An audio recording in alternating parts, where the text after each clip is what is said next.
दो तीन एग्जांपल इसलिए डिस्कस करने हैं कि आप you you you need to learn where to pay attention, ठीक है ना, क्योंकि not everything is tricky. There are some points where you must pay attention to that detail because you will not find that in the textbook, right? So I tried to fix any issue which I found in the textbook.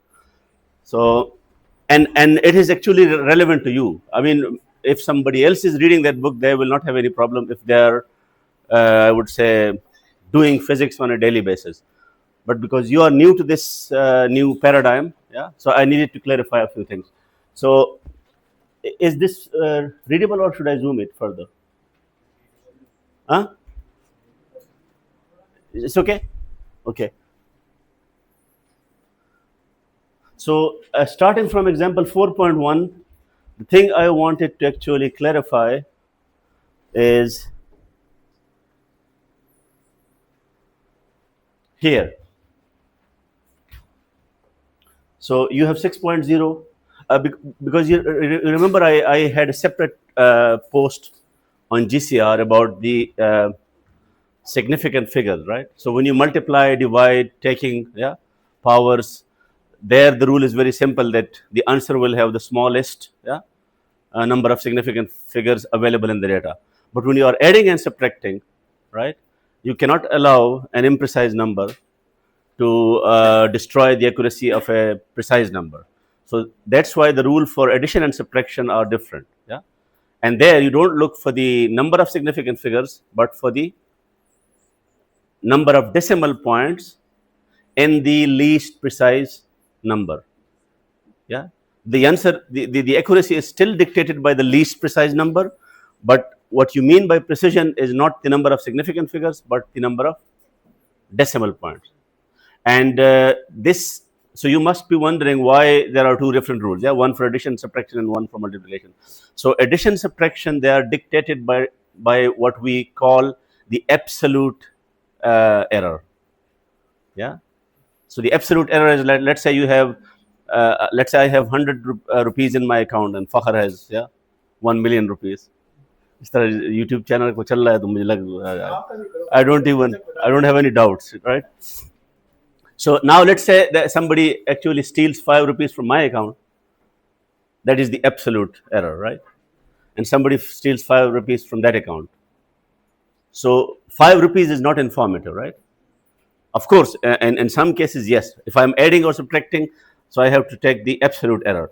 But if I'm multiplying or dividing or taking powers, or roots, then the 5 rupees is not important. It's the relative error.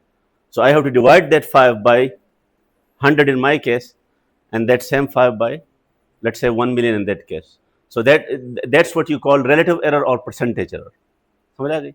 So क्योंकि addition subtraction में absolute error होता है तो हम वहां पे so the number of decimal places tells you how accurate that number is in terms of absolute error. Yeah, and the number of significant figures tells you how accurate that number is in terms of relative error. That's the whole point. So अभी अगर मैं यहाँ पे आ जाऊं, ये numbers given है. अब इस equation में सबसे least, which is the least precise number in this on this line? Least precise number, which one? This one, 6.0, and also 8.0, because this is more precise. Yeah. So now we are adding. So we are actually plugging values here. So t equals 120, right? Somewhere it's t equals 120. And I'm plugging that value here and I'm computing. So now 120 is exact. I already told you that when you are using an exact number integer, that will actually not reduce the accuracy, right? So now the answer is 18.0. In the book, they simply wrote 18. 18 is misleading. Why? Because 18 means that it's accurate.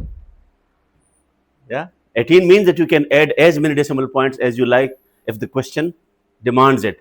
But when I say 18.0, I am claiming just this much accuracy. ठीक है? अच्छा फिर ऐसा वो बाहर मैंने उस कूड़े वाले को बता दिया ना कि उसमें डस्टबिन में वो बैग डाल दे, तो उसने बाहर रखा होगा, वो अंदर रख के फिर चल, right? So now how many significant figures do I have? 1, 2, 3. And how many significant figures do I have here in the least precise number? 1, 2. So you must be wondering that how can I claim more accuracy? So what will be the answer? I just explained it a while ago. There are two ways in which the accuracy can be destroyed, right? One is multiplication and one is addition or subtraction. जहां पे multiplication हो रही है वो किससे हो रही है? 120 से. That is an exact number. So that will not make any difference to the answer. तो इसका मतलब है कि the answer will now, the accuracy will be dictated by subtraction. और subtraction में हम क्या करते हैं? Number of decimal places. What is the number of decimal places of the least precise number? 1. 1. This is what you need to remember, right? And this is tricky, but I mean, the textbook doesn't care about these things. But you know the rules, so you are expected to follow the rules. ठीक है? ये एक बात हो गई. दूसरी बात ये है कि I am leaving it like that because this is part of the answer. But what if this was not part of the answer? This was some intermediate computation, and you were supposed to use this in some other calculation, and there you would write the actual answer. So then it is always a good idea to have 1 or 2 extra digits, yeah, for safety. ठीक है? तो कुछ cases में जब आपको extra digit मिलता है उसकी जस्टिफिकेशन क्या होगी कि उसमें वो इंटरमीडिएट कंप्यूटेशन है. ठीक है? यहाँ पे वो रीजन नहीं है. दूसरी, and I also tell you why actually this was important. So actually this computation is obvious, right? अब देखो ना, अब यहाँ पे मैं लेके जा रहा हूँ 1, 2, 3 डिजिट्स. अब यहाँ पे क्या है? स्क्वायरिंग हो रही है. Squaring and square rooting. So here the rule is the number of significant figures, right? Not the number of decimal places. तो मेरे पास आंसर ये तो आ गया है. Why did I convert this to 38? Because this is the final answer now. They are asking for the speed. Go back to the question. In the question, what is the least precise number? 6.0 and 8.0. How many significant figures there are? 2. So your answer will only have 2. वहां पे मैंने ये rule apply कर दिया, लेकिन यहां पे मैंने डिफरेंट रूल अप्लाई कर दिया. अब आपका क्वेश्चन ये होना चाहिए कि यहां पे the number is, you have 2 significant figures in this number, right? 9, 5. But here I have written 1, 2, 3. तो इसकी रीजन क्या है? An extra digit is kept during the, because this is not the final answer. This will be used in other computations. अब समझ आ गई आपको? तो मतलब ये कि 3 डिफरेंट रूल्स हो रहे हैं. एडिशन सब्ट्रैक्शन का अपना रूल है, multiplication, division, square routing, taking power, उसका अपना रूल है, और एक और रूल है एक्स्ट्रा सेफ्टी का, वो जो मर्जी हो जाए. ठीक है? सो ये तीनों चीज़ आपने ध्यान में रखनी है. Now you will see the reason why I had to include this, because if you see the textbook, he simply wrote 18 and 33. Now that gives you a false sense of accuracy, because 18 and 33 will be accurate, right? Now यहाँ पता नहीं चलेगा, लेकिन इधर जब आप ये करेंगे and you divide 33 by 18, so what can you say? कि a tangent, arc tangent is applied to 33 and 18, and they are both exact. If I don't write this down, yeah? So what will be your argument? That this computation is not using any of those imprecise numbers. जो question में 6.0 है और वो तो यहाँ use ही नहीं हो रहे. अगर मैं ये 33 और 18 लिख दूँ, so which means that this answer, I can write this answer to as many decimal places as I want, but that is not justified. तो मैंने क्या किया? मैंने 33.0, क्योंकि ये जस्टिफाइड था, ये भी जस्टिफाइड था. इसके बाद जब मेरे पास आंसर आ गया 16.4, अब इसको 61 डिग्री करना चाहिए या नहीं करना चाहिए, ये आप बता दीजिए मुझे.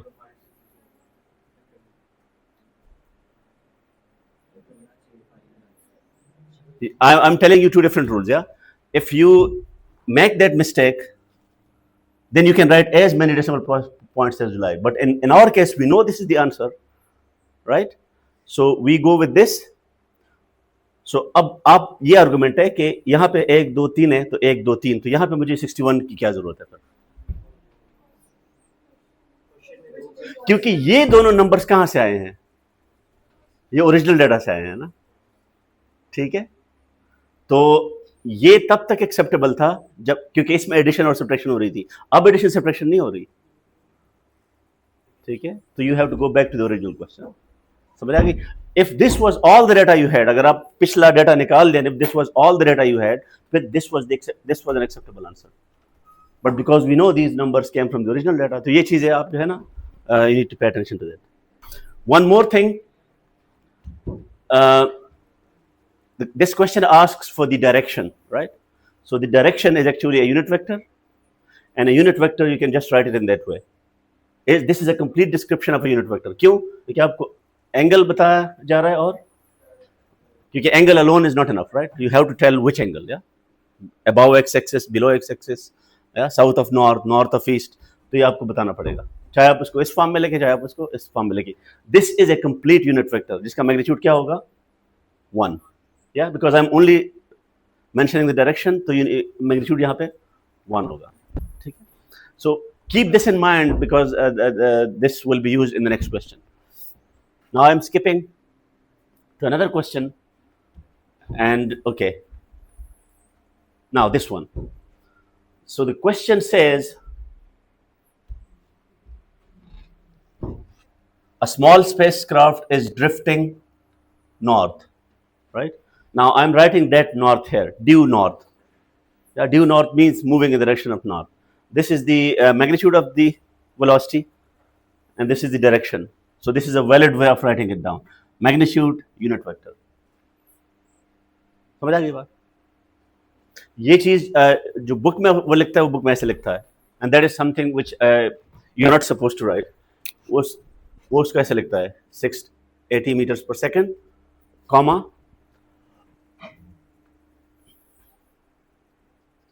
due north.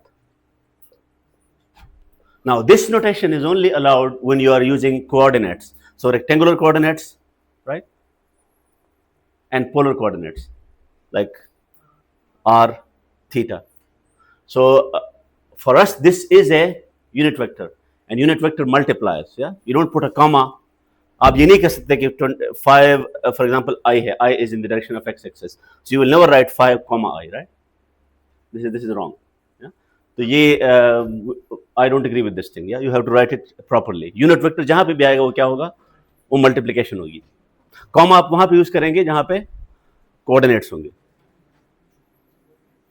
So, and I just to make this point precise, because in this question we attach x and y axis in such a way that y points to north, yeah, and x points obviously to east. So I can replace this due north with, what is that? J with the head, because j is the vector along the y-axis. So writing j with the head is the same as writing due north in this question, because we know due north in this question is pointing along the y-axis. ये बाकी तो आप कर ले। अच्छा, here I need to draw your attention to one particular thing, because you are used to making these computations without units. यहाँ पे कोई units आप नहीं लिखते. This is the way you have been taught in school. And at the end, suddenly the units pop up, yeah, as if it's a magic. No, there is no magic in science, okay? Everything has to have a reason. So you have to carry all the units, and only then you can write the units at the end. Okay? Now, can somebody guess? I'm computing position, right? X. This is the answer I got. 34.0 meter per second squared, and times t squared. And t, remember in this question, t, v, x, they carry their units, their actual physical quantities. Unlike the first example, where v, x, t, it had no units, right? So this should be clarified at the start, right? Whether your symbols carry units or whether they don't carry units. That one example was only given you as a case study, that maybe you see it somewhere. But the recommended practice in this course is to define your units in such a way that they always carry units, because you will keep yourself actually checked till the end of the question. So why have I written this in this form. Can somebody guess that? यहां पे मैं क्या चीज clarify करना चाहता हूं, क्योंकि यहां पे चांस है कि हो सकता है मैंने कोई गन मचाया हो इस दौरान. यहां पे it's confirmed that the answer is accurate as far as units are concern. कैसे? ये क्या है? पोजीशन है. ये क्या है? ये क्या है? So this will have no units, right?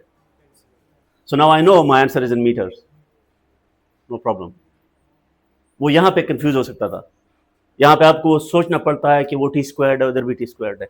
So write your answer in such a way that you have no doubts about the unit. I have done something similar here, right? Now in this question, actually this is not what we are supposed to do till the end. We are supposed to plot this. जो question है वो trajectory मांग रहा है आपसे, ठीक है? X and Y. So you're supposed to draw the trajectory x y.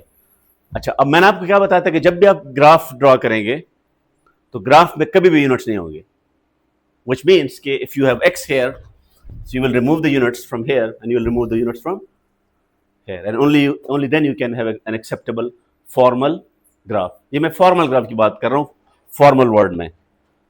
जब मैं कोई चीज एक्सप्लेन कर रहा हूं फॉर द कॉन्सेप्ट, तो concept is in the conceptual world, या तो वहां पे I don't need to be formal. I can simply say this is time, this is velocity, या एंड या this is a graph. So here I don't need to be precise because I am only explaining a concept. But when I am drawing something numerically, then I am automatically in the formal word, and there I cannot make any mistakes like that. So it has to be in this way. Now to make sure you do this correctly, I will rewrite these two equations so that they directly map to the graph.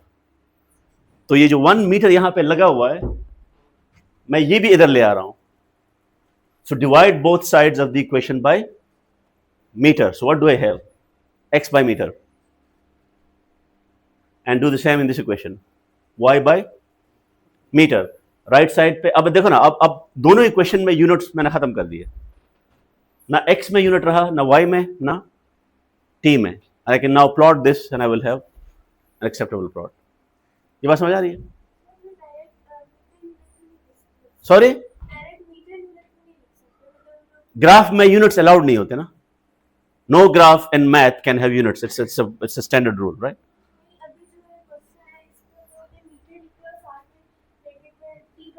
हाँ, क्योंकि t bye अगर आप t लिखेंगे तो t will have a unit of second.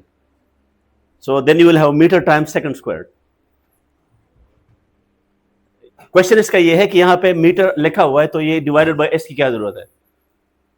या if I remove divided by s, then t has a unit of second. So then it will be meter second squared. Meter second squared is not the unit of position. Sorry. समझ आएगा? You have to make sure, because this equal sign means everything is equal on the two sides. जब आप equal sign लगाते हैं ना, equal sign का मतलब यह है कि दोनों साइड की वैल्यूज भी सेम है और उनके यूनिट्स भी सेम है. ये नहीं हो सकता कि आप वैल्यूज लिख दें और फॉर एग्जांपल मैं लिख दूं यहाँ पे, मैं 1 एम्पेयर लिख दूं, यहाँ पे 1 लिख दूं और कहते नहीं मेरा मतलब ये, आपका जो भी मतलब था. इक्वल साइन का एक ही मतलब है दुनिया में. Me and you cannot change the meaning of equal sign, no matter how convenient it sounds. Equal sign का पूरी दुनिया में एक ही मतलब है. जो भी मजहब हो, जो भी आपकी नेशनैलिटी हो, जो भी आपका रंग हो, equal sign will always mean the same thing. This is what you need to remember. ठीक है? एवरीथिंग. अच्छा, और ये सिर्फ यूनिट्स का नहीं है, ये भी गलत है. मैं लिख दूं यहाँ पे v, ये किसका सिंबल है?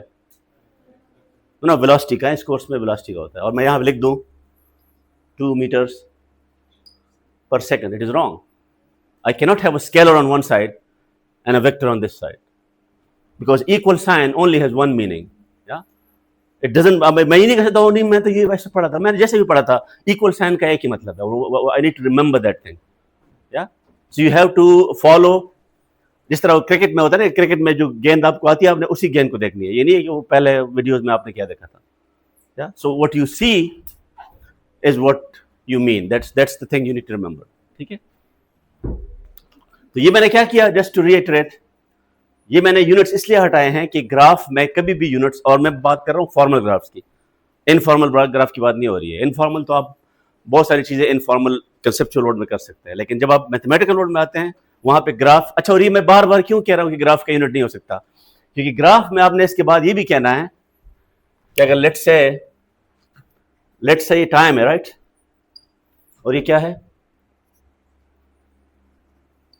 ये क्या है, स्पीड है या वेलोसिटी है। तो यहाँ पे मेरे पास ग्राफ आ गया, मैंने क्या कैलकुलेट कर दिया, एरिया, और उस एरिया को मैं क्या कहता हूँ कि डिस्टेंस होगा। अब एरिया की क्या यूनिट होता है,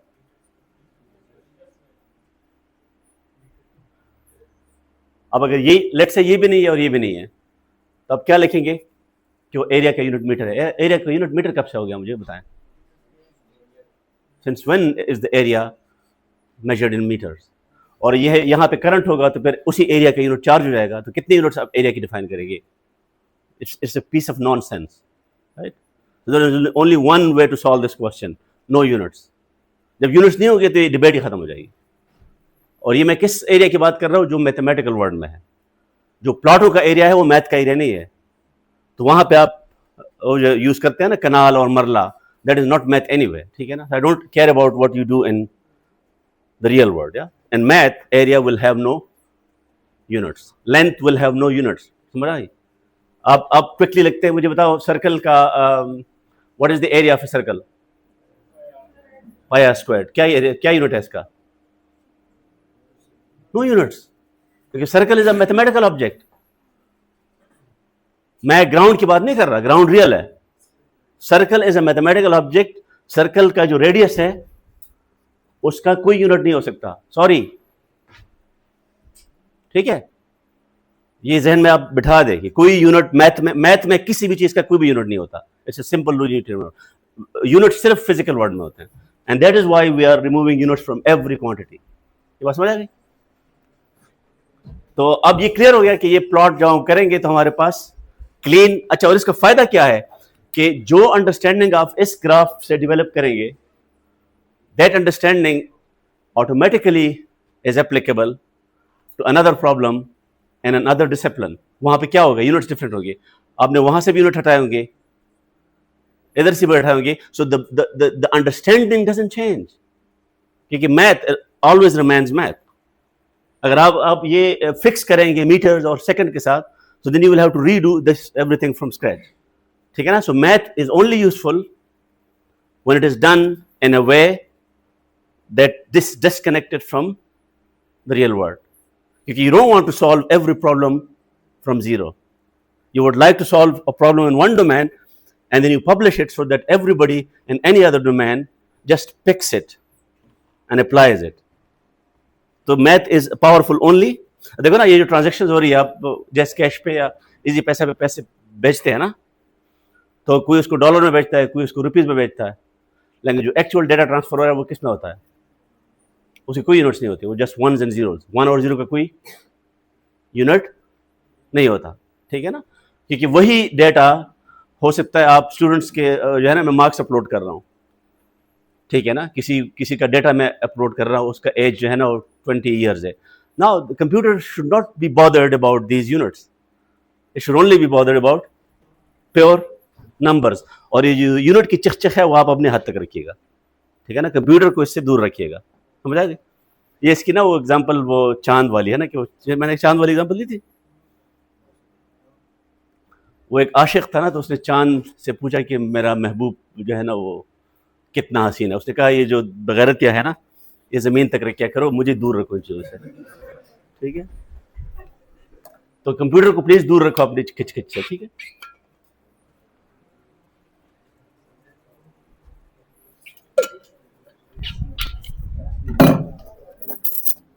Okay, let's get to the next question. Jumping frog contest. This is a question in the textbook. You don't find it in the slides. अब यहाँ पे भी मैं सिर्फ जो चीज बताने वाली है वो I expect you to read this question carefully and follow the reasoning. लेकिन यहाँ पे to cut the long story short, this question has two parts. So there is a contest in the United States of how long a frog can jump. अब frog का ये है कि वो जब जंप मारता है तो उसकी दो स्टेजेस होते हैं।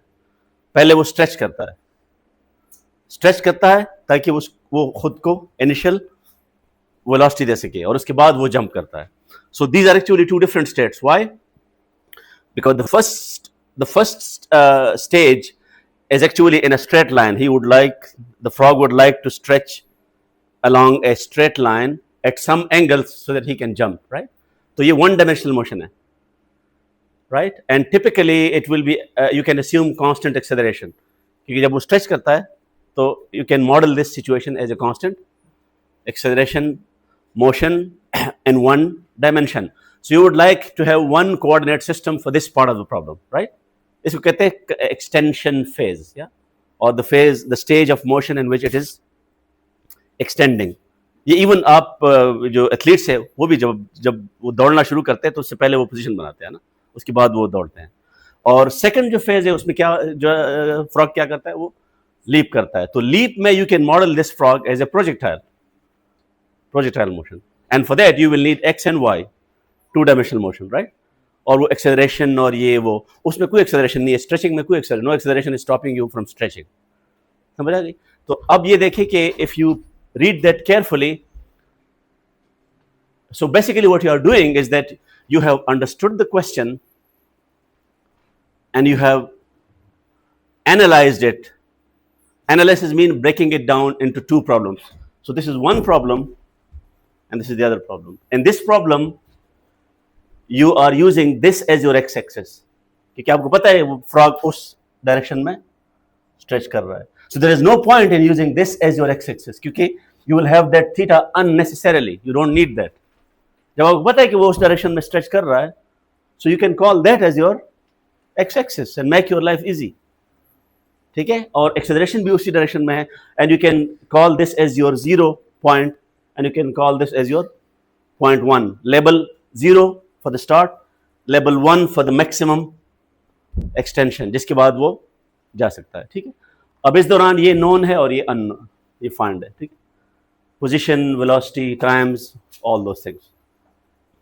Here it's the next phase.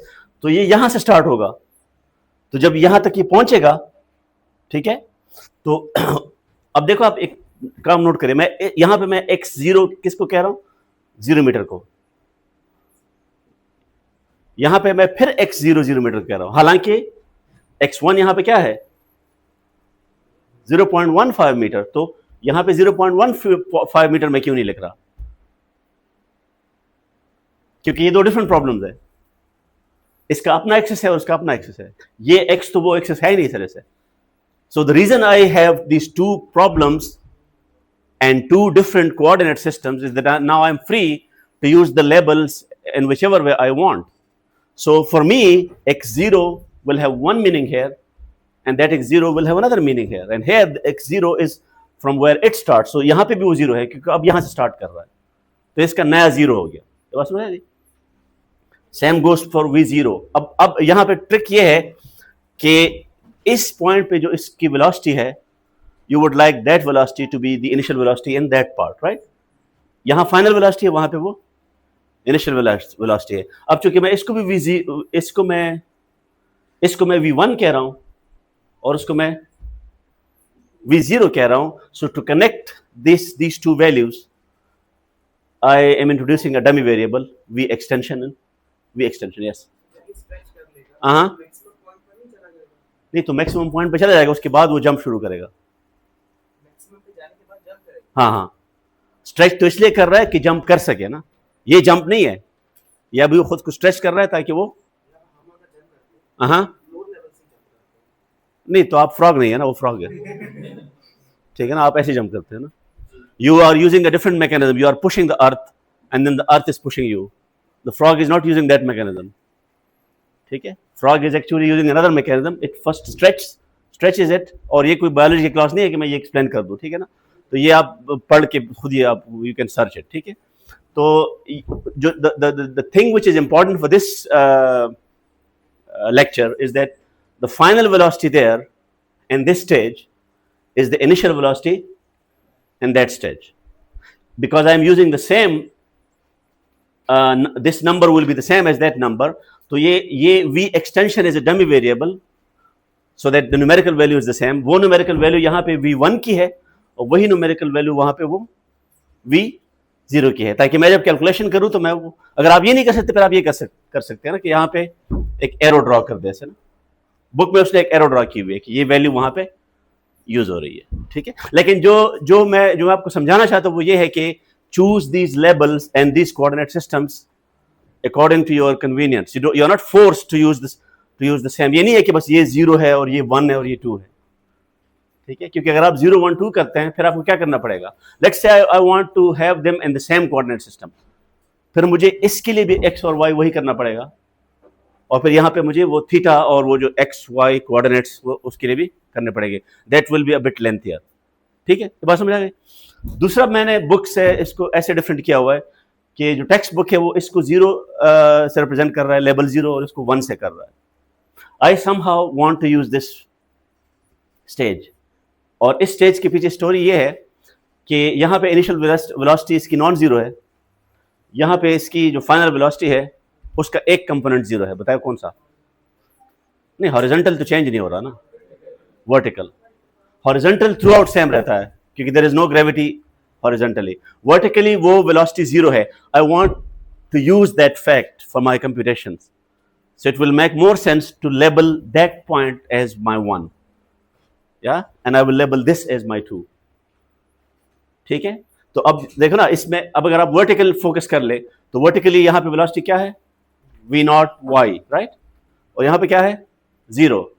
What is the average? 0 plus v not y divided by 2, and I know I can multiply average velocity with time interval to get my height. That is something which I cannot do if I don't give this a label. ये बात समझ आ रही है? अगर मैं सिर्फ ये 2 लेबल्स यूज करूंगा then I will have to use complicated formulas which is not taking advantage of that point.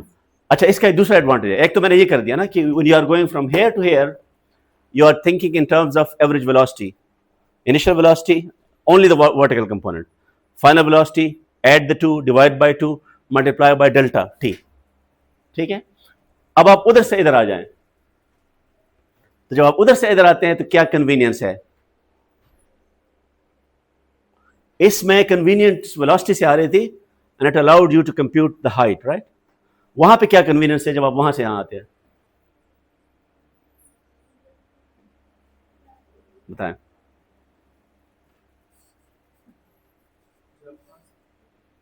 Let's say आपके पास ये डेटा ही नहीं है सिरे से, ठीक है, तो आप वेलोसिटी को कन्वीनियंस के तौर पे यूज नहीं कर सकते क्योंकि इनिशियल वेलोसिटी तो 0 है, लेकिन यहां पे वेलोसिटी क्या होगी वो आपको नहीं पता, वो आपको उधर से करना पड़ेगा।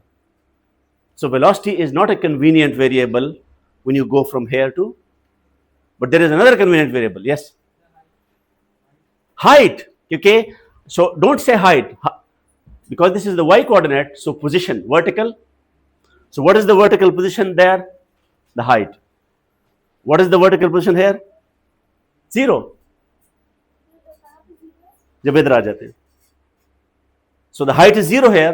No, not the height, sorry. The vertical position is 0 here, and the vertical position is equal to the height there. So what will be the change in the vertical position? Delta y. बताएं. What is delta y? When you go from there, this is 1, this is 2. Why 2 minus 1? It is always final minus initial.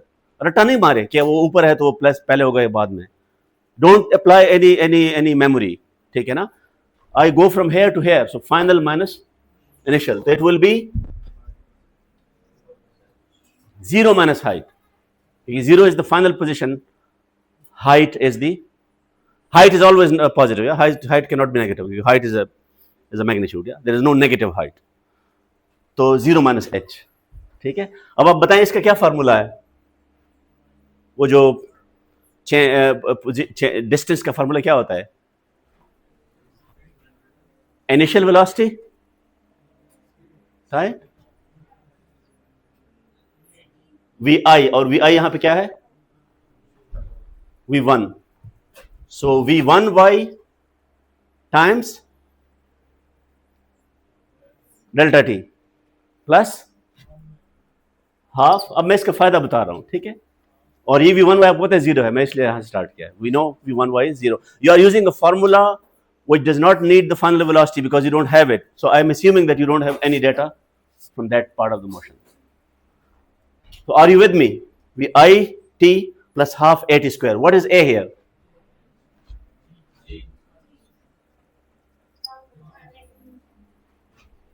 Minus g. Because g, because we are writing a y. What? A y will always be, क्योंकि a y, अच्छा अब यहाँ पे आपके जहन में यार ये तो नीचे आ रहा है, तो ये तो नीचे तो जी पॉजिटिव, ये जी ए वाई पॉजिटिव या नेगेटिव, ये नीचे और ऊपर से नहीं होता, ये वाई एक्सेस डिटरमिन करेगा. वाई एक्सेस आपने कर दिया तो उससे सारे प्लस माइनस वहां से फिक्स हो गए. समझ आ गई? ये नहीं है कि मैं ऊपर जा रहा हूं तो ये पॉजिटिव है नेगेटिव, ये सारी वो रट्टा वाली पार्टी है. ठीक है. So it's the coordinates will determine plus and minus once and for all. You don't need to do anything else. ठीक है. तो ये क्यू माइनस जी है. It's not because it is coming down और up. ये उस उधर भी ये माइनस जी था और इधर भी माइनस जी होगा, क्योंकि a y doesn't care whether you are going this way और this way. A y means acceleration along y. A y upward नहीं है, अब ग्रेविटी तो डाउनवर्ड है ना. नहीं वैसे तो नहीं होता ना, यहाँ पे हमें पता है ग्रेविटी डाउनवर्ड है ना. ठीक है ना. वो तो आप अगर उसको पुश कर रहे हो अलग बात है. सो यहाँ पे जो चीजें इंपॉर्टेंट है, the earth will always pull you down whether you go up और डाउन. अर्थ डजंट केयर कि अगर आप ऊपर जा रहे हैं तो आपको पुश करेगा और नीचे जा रहे हैं उसको pull. It will always pull you. So a y is always equal to minus g. दो रीजन है इसके, एक ग्रेविटी डाउनवर्ड है, दूसरा आपका वाई ऊपर है. These are the only. और ये इन दोनों में ये कहीं नहीं लिखा हुआ कि आप ऊपर जा रहे हैं नीचे जा रहे हैं, या आप राइट जा रहे हैं या लेफ्ट जा रहे हैं. वो तो कंसर्न ही नहीं है ना. ये बात क्लियर हो गई. तो यहां पे माइनस जी और फिर अब इस इक्वेशन में क्या कन्वीनियंस है? The only unknown in this equation is delta T. You know this is 0, right? So delta t is the only unknown. And let's assume you know the height, right? If you know the height, then delta t can be computed. If you know delta t, then h can be computed. And in these computations, there is no need to know the initial velocity. वो इस picture से गायब हो गया. So now you have two recipes, yeah? If you are analyzing motion from point 0 to point 1, try to use V naught, because the other one is 0, right? V naught y, V1 y, V1 y is 0. And from that you can calculate height or time. But if you go from there to there, you try to use this equation. और यहाँ से यहाँ तक मैंने कौन सा equation recommend किया था? Let's say I'm going from 0 to 1. तो फिर क्या होगा? That same delta y. So this is the delta y when I go from 2 to, sorry, 1 to 2. This is the delta y when I go from 0 to 1. These are different symbols, right? And this will be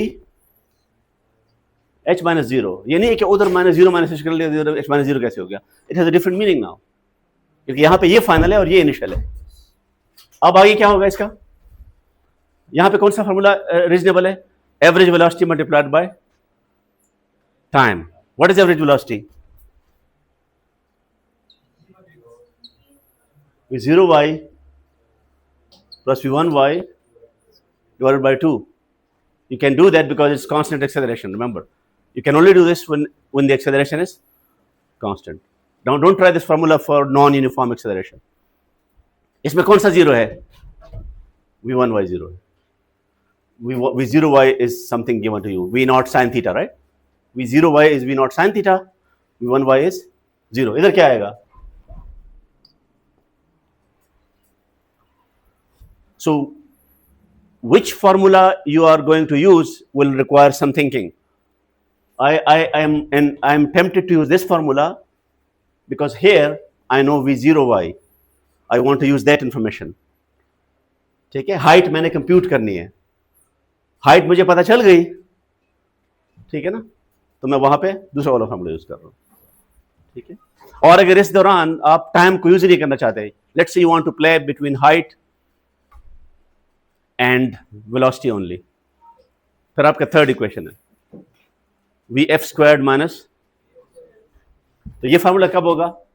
we f squared minus v i squared equals twice a delta, let's say ये y है, delta y, और ये ए Y, ठीक है, और ये v f y and v i y. Remember, I'll use this formula when I don't want to have anything to do with time. जिसमें time ना हो मैं ये फॉर्मूला यूज करूंगा, ठीक है, और ये मैंने यहां पे किया हुआ है, ठीक है. x1 from x0 I have used that formula, ठीक है, and then because the total time is twice that, ठीक है, ये कहीं ना कहीं पे लिखा होगा मेरे ख्याल में, आई डोंट नो कि कहां पे है ये.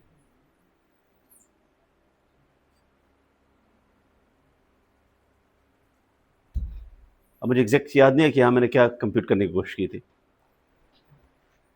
हाँ, ये टाइम 1 कैलकुलेट हो गया. Time 1 is the time from 0 to 1, and then because I need the total time 2 minus 0, so that's simply twice t1, ठीक है, ये उधर से मल्टीप्लाई कर दिया मैंने. Remember, do not confuse this with the calculation in the text book. Text book वो इसको t1 कह रहा है, उसका लेवल क्या है 0 और 1, तो यहाँ पे वो स्टेज उसमें है ही नहीं, तो आपने नहीं देखना हो उधर तो जो है 2 कहाँ से आ गया, क्योंकि I am using a different and I want you to get used to any labeling. आप चाहे तो आप 0 1 2 3 4 कर दिए, आपकी मर्जी है, ठीक है. So you are not fixed, do not force yourself to a particular way of writing labels. क्योंकि बुक में ऐसा लिखा हुआ है, मैंने ऐसे लिखा हुआ है, तो you can come up with any labelling which is convenient for you, ठीक है. और जो सेकंड स्टेज है, हालांकि क्वेश्चन में वो पूछा भी नहीं है मुझसे, I'm just adding that information. Though not asked in this example, you could also compute the maximum height. और यहाँ मैं क्या कर रहा हूँ? Here I am going. Actually, there are two ways. One is going from 0 to 1. ये वही बात है, ठीक है? And one is going from 1 to 2. 1 to 2. In both cases, you get the same answer. Yeah? Whether you go from 0 to 1 or from 1 to 2, but the formulas are different. यहाँ पे आपका first equation use हो रहा है, नहीं first नहीं, sorry, ये second equation है. सेकंड इक्वेशन है लेकिन यूजिंग द एवरेज वेलोसिटी, और यहाँ पे भी सेकंड इक्वेशन है but using the initial velocity. And you can apply this reasoning to these two questions. अगर आपको याद है कि to answer this question I leave it to you, okay, you use this reasoning, change in velocity, इसमें height नहीं है, ठीक है. You are purely basing your answer on the two velocities, क्योंकि ये वेलोसिटी 0 है और ये वेलोसिटी नॉन 0 है, and you apply that reasoning to find the time. इस क्वेश्चन में क्या है, इस क्वेश्चन में ये वाला नहीं है, सॉरी. अच्छा, ये गलती मुझसे हुई है कि ये फिगर गलती से मैंने वही फिगर दोबारा कॉपी किया हुआ है, तो जो एक्चुअल क्वेश्चन है उसमें ये फिगर डिफरेंट है, वो हाइट दोनों की सेम है. ये बात समझ आ रही? Let me show you the actual figure. हाँ, ये फिगर है बेसिकली, तो ये फिगर मैं ठीक कर दूंगा, सही है. इसमें चूंकि दोनों में हाइट सेम है, तो हमने वो वाला फार्मूला यूज करना है, वो वाला, क्योंकि उसमें हाइट सेम है, ठीक है. तो जब हाइट सेम है तो टाइम भी सेम हो जाएगा, क्योंकि उस फॉर्मूले में दो ही अननोन्स है, एक हाइट है और दूसरा टाइम है. जी तो कांस्टेंट है ना. So why do we have the same time? Because the heights are the same, ठीक है. Okay, now we move on to another topic, which is the relative motion. Relative motion is something you are already aware of, so this is not which I am going to teach for the first time, but I only need to clarify the symbols. How do you represent the motion of an object relative to a frame, right, or relative to another object? So you can either speak about the velocity of an object relative to another object, or the velocity of an object relative to a frame, or you can also say the velocity of one frame relative to another frame, because a frame can be stationary, a frame can be in motion. तो let's say यहाँ पे आसानी के लिए there are two characters Amy and Bill, तो let's say इसको आप A कह दे और इसको B कह दे, ठीक है. So you can now ask about velocity of B relative to A or A relative to B. And let's say they are both watching another character which is Carlos. So now call that C. So you have now three things A, B, C. इसमें से हो सकता है एक frame हो बाकी objects हो, ठीक है, इट डजंट मैटर. सो अब अगर मैंने लेट्स से ये एमी है, ये कार्लोस है और ये क्या है, बेल है. So if I want to represent the velocity of Bill relative to Carlos, so what will I write? Can you suggest a notation? I'll have to write V, the vector, और यहां पे होगा no Bill relative to C. तो जो पहला है वो आपका ऑब्जेक्ट है, velocity of B, and relative to, चूंकि वो बाद में आता है तो वो, so it's velocity of B relative to C. Do not read it velocity from B to C. Why will that be wrong? ये टिपिकली हम जब इस तरह देखते हैं ना, अब अगर ये मैं क्यों कह रहा हूं, क्योंकि अगर ये वेलोसिटी ना होती और ये क्या होता, पोजीशन होता, तो पोजीशन में भी आप ये कह सकते हैं कि position of B relative to C. लेकिन यहां पे इसका ये भी मतलब हो सकता है कि position from B to C. ठीक है, तो कन्वेंशन यहां पे पोजीशन का नहीं है, किसका है, वेलोसिटी, क्योंकि रिलेटिव मोशन होती है, रिलेटिव पोजीशन नहीं होती. ठीक है. अच्छा, अब अगर मैं ये आपसे पूछ लूं कि ये क्या होगा, इन दोनों में क्या रिलेशनशिप होगा, ठीक है ना, क्योंकि ये वेक्टर्स चेंज हो जाएंगे. But we don't want to work with vectors all the time. या so it would be nice to be able to write these things as components. तो अगर इस सी का एक्स कंपोनेंट में लिखना हो और वाई कंपोनेंट लिखना हो, तो वो कन्वेंशन ये है कि कंपोनेंट पहले लिखें और ये फ्रेम्स बाद में लिखें. ठीक है, this is what you need to remember. Don't write v c b और एक्स बाद में, ये नहीं लिखेंगे, आपने ये नहीं करना. This is not the convention. Convention क्या है,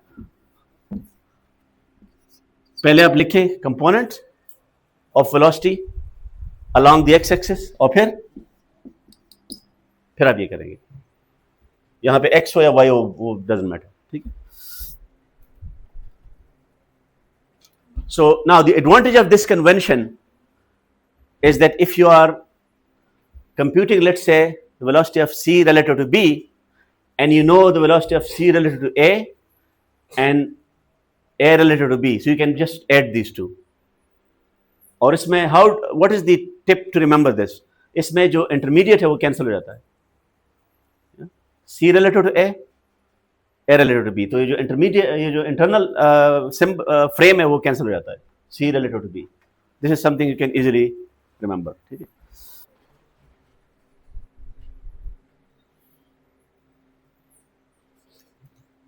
And now this same rule, because we have set up a convention for the velocity, we would like to use the same convention for the position as well, right? So the position of C relative to A is RCA. So don't read from C to A. ठीक है, क्योंकि अच्छा इसका एक तरीका भी है कि C और A पॉइंट्स नहीं है. अगर ये पॉइंट्स होते ना, if C and A were points, so then typically this means the position from point C to point B. लेकिन C और B यहाँ पे पॉइंट्स नहीं है, वो क्या है, वो फ्रेम्स है. अच्छा, do not mix this usage of the word frame with the same word in chapter 1. वहां पे फ्रेम का क्या मतलब होता था, वो टाइम फ्रेम होता था. मोशन डायग्राम में फ्रेम 0, फ्रेम 1, फ्रेम 2. यहां पे फ्रेम का मतलब फ्रेम ऑफ रेफरेंस है. So let's say you are traveling inside a train, so that train is a moving frame, right? And Earth is the stationary frame, and yeah, one frame relative to another frame. तो ये ध्यान में रहे, ठीक है ना? So do not mix this frame with that frame. So can you now explain this equation? एक तो ये है कि इंटरमीडिएट कैंसिल हो रहे हैं, और दूसरा क्या है कि it follows the head to tail rule. So they both must be true. ये नहीं है कि यहाँ पे कैंसिल हो रहे हैं और वहां पे कोई और कहानी चल रही हो. तो you know that this vector, yeah, is a sum of these vectors. ठीक है. So they both must give you the same picture. अच्छा, इससे आपको एक हिंट मिल रहा है Okay, now you have a new body of knowledge, right? So when you are solving a question, the first thing you need to do is to choose the model, right? तो अभी तक आप model एक use कर रहे थे, particle model, right? तो इसमें पार्टिकल कौन सा होगा? क्योंकि सी इज मूविंग. सो अब ये ए और बी तो पार्टिकल नहीं होंगे ना, दे आर फ्रेम्स. या so now you will have to identify in your question what is to be modeled as a particle and what is to be modeled as a frame. ये ध्यान में रहे और आपने एक्सप्लिसिटली मेंशन करना है.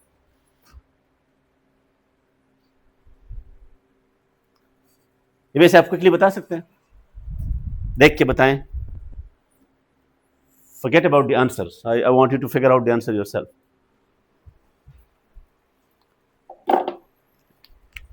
इसमें ऑब्जेक्ट कौन सा होगा और फ्रेम कौन सा होगा? दो फ्रेम्स है, एक ऑब्जेक्ट है. एक फ्रेम तो अर्थ है हमेशा ना, द फ्लोर. दूसरा फ्रेम क्या है?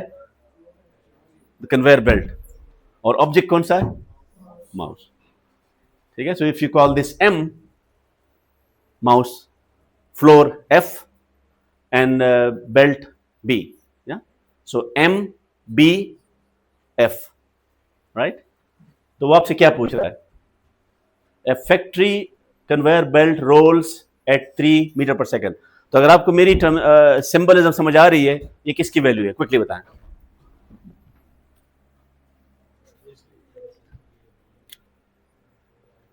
थ्री मीटर्स पर सेकेंड किस चीज की वैल्यू है? वी बेल्ट की. ठीक है. लेकिन मैंने आपको बताया था कि आपने कंपोनेंट बताना है, तो यहां पे आप डिसाइड करें कि आपका एक्स कौन सा है और वाई कौन सा है. सो लेट्स से ये एक्स है और ये वाई है. ठीक है. तो अगर ये वाई है तो ये नेगेटिव हो जाएगा. ठीक है. So this will be negative. और ये किस चीज की वैल्यू है? So this is how you go from your question to the symbols. V y of b, लेकिन it is still not correct. It is b relative to the floor. क्योंकि alone it doesn't mean anything. b relative to the floor.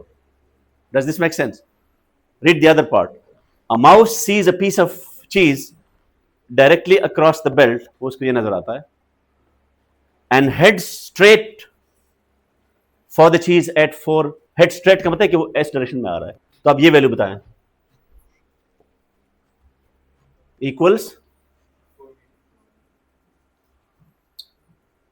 और ये plus है क्योंकि x से उधर है. ठीक है.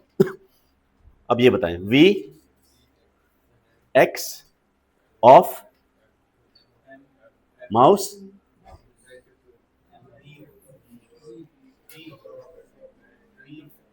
ये विद रिस्पेक्ट टू फ्लोर है, विद रिस्पेक्ट टू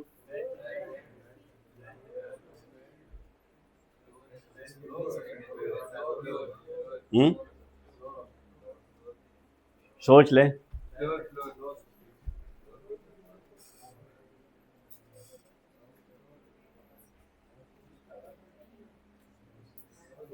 देखो ना, उसको वो नजर आया है तो वो उस हिसाब से गया है ना, तो वो तो उसके हिसाब से जा रहा है ना. ये जब यहां पे आएगा तो इसके साथ ही चलेगा भी. तो फिर आप पूछेंगे कि विद रिस्पेक्ट टू फ्लोर क्या है. So choose your labels carefully. It is with respect to the belt. ठीक है. क्योंकि वो बेल्ट में उसको चीज नजर आया है तब उसने. ठीक है. और ये उसके बाद ये आपने इसको टाइम के साथ भी देखना है. तो अगर यहां पे फ्लोर कर देंगे फिर तो चेंज नहीं होगा ना फिर. और वो आपसे मांग क्या रहा है? So it's not enough to write what is given to you. You also need a mathematical representation for what is required. वो भी आपने ही सिंबल लिखना है ना. तो क्या पूछ रहा है उससे? What is the mouse speed relative to the factory floor? अब बताएं क्या मांग रहा है मुझसे वो.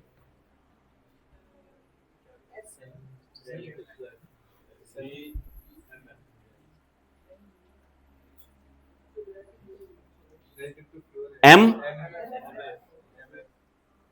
Do I need to write X or Y? No, why?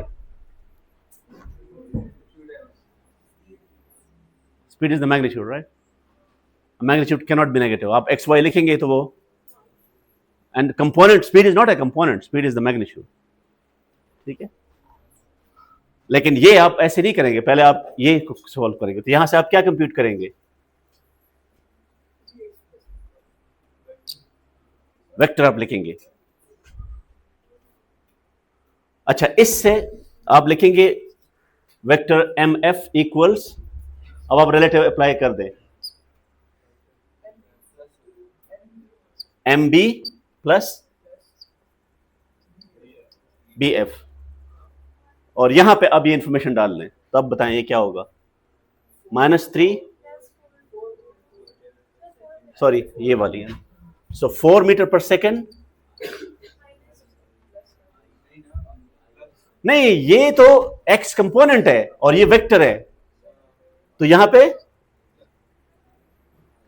क्योंकि now I am using an equation for vectors, so you need to have that clarity कि ये इक्वेशन मैं कंपोनेंट के लिए नहीं लिख रहा. अगर मैं कंपोनेंट के लिए लिख रहा था कि वी एक्स एम एफ, तो फिर ये वैल्यू आएगी, फिर सिर्फ वैल्यू आएगी. लेकिन ये वेक्टर है, तो एक्स के साथ मुझे पता है कि वेक्टर में क्या लगेगा,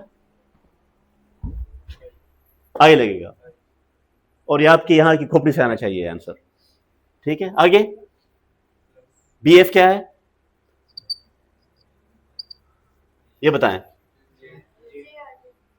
अगर मैं ये प्लस इधर लगा दूं तो ये माइनस हो जाएगा, और इसके साथ,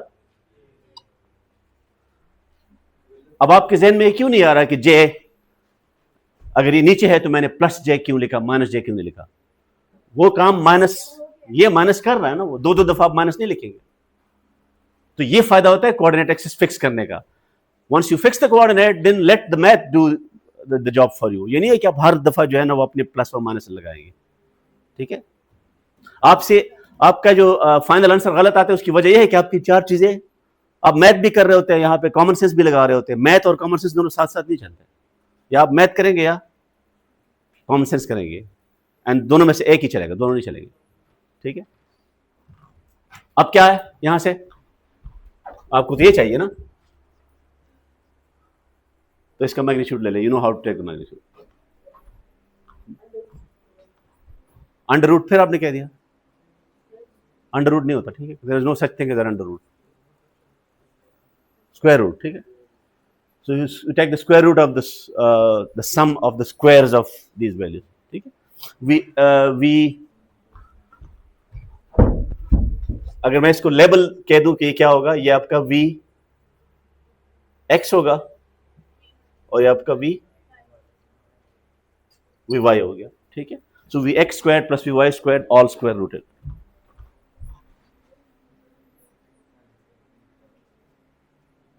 okay, flying to Cleveland.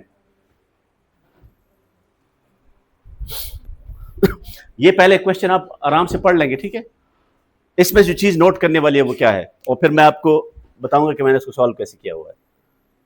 For this I will definitely, I would like you to, अच्छा, और इसमें ना किधर है, हाँ, to read the way I have actually solved it, क्योंकि वो टेक्स्ट बुक में वो कुछ चीजों को ना वो हज़फ कर देता है. ठीक है, तो नोन और फाइंड, ये बहुत जरूरी है कि आपको पता हो कि नोन क्या है और फाइंड क्या है. तो ये चीजें मैंने लिख दी.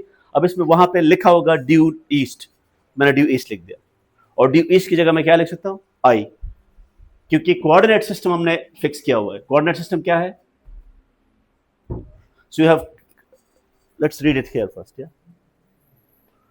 सो Cleveland is 300 miles east of Chicago. तो अब यहां पे ये ईस्ट ऑफ शिकागो का मतलब ये है कि इसने आपको क्या दिया हुआ है, इसने आपको पोजीशन दिया हुआ है, क्योंकि अगर ये ना होता तो ये सिर्फ डिस्टेंस होता. उसने चूंकि डायरेक्शन भी दिया हुआ है. So how will you translate this? आप पहले एक्स एक्सिस को डिफाइन करें ना, तो if your x points east, then this will be 300 miles, और उसके साथ आई आएगा, क्योंकि ईस्ट आपका आई है. ठीक है, तो मैंने वही किया हुआ यहां पे, देखिए VPA, P is, so I'm using the label P for the plane, right? ये कहां लिखा हुआ है? So this is my model. I model the ground as a static frame G for the ground.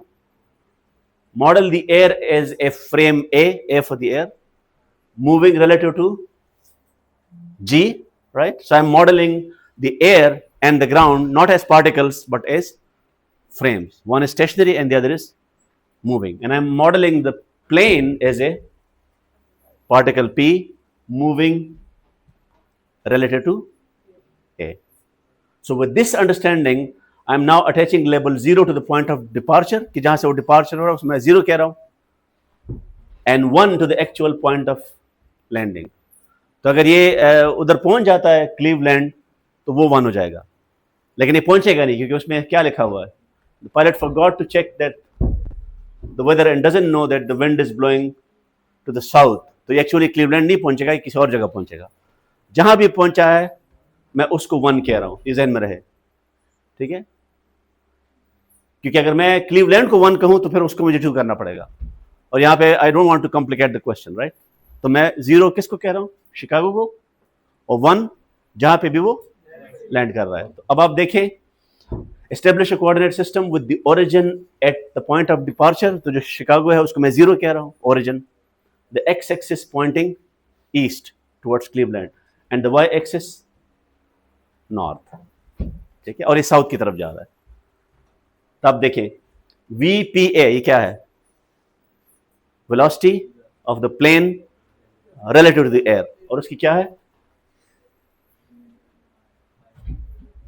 Flying due east at 500 meter per hour due east, और वो due east मेरे लिए आई है. अब विंड की क्या स्पीड है? किधर है? हाँ, 50 माइल्स पर आवर. तो 50 miles per hour due south, और वो किसकी है? VAG. अब मैंने यहां पे एक्स या वाई क्यों नहीं लिखा? कि मैं वेक्टर लिख रहा हूं ना, due south is a vector. और देखो ये दोनों मल्टीप्लाई हो रहे हैं क्योंकि this is a unit vector and I M multiplying that unit vector with the magnitude. ये बुक में कैसे लिखा हुआ है? वो कॉमा लिख के ड्यू साउथ लिख रहा है. Comma, I don't like commas here, ठीक है? क्योंकि कॉमा ये होता है कि ये दो चीजें कंबाइन हो रही है, ये you are multiplying them. Multiplication को कॉमा नहीं कहते, ठीक है? और आगे ड्यू साउथ की जगह मैं जे भी लिख सकता हूं, ठीक है? क्योंकि नॉर्थ जे किस तरफ होगा? नॉर्थ की तरफ. क्योंकि वो साउथ की तरफ आ रहा है तो माइनस आएगा, ठीक है? जे पॉइंट्स नॉर्थ. तो अब देखो ना, एक दफा आपने कोऑर्डिनेट्स लगा दिए ना, फिर वो माइनस प्लस खुद ही आएंगे, आपको कोई दिमाग लगाने की जरूरत नहीं है, ठीक है? और ये फिर आपका T0 0 है, T2 0.6. Where is the plane? अच्छा, टाइम उसने दिया हुआ है, time interval. What do you mean by where? उसने क्या पूछा है आपसे? इधर ना देखें, पोजीशन वेक्टर होता है, ठीक है? तो वेयर का मतलब ये नहीं है कि आप सिर्फ डिस्टेंस बता दें, आपने उसके साथ डायरेक्शन भी बतानी है. या ये नहीं है कि सिर्फ डायरेक्शन बता दें, और तो वेयर का मतलब complete position vector from the origin. तो मैंने क्या लिखा हुआ है इधर?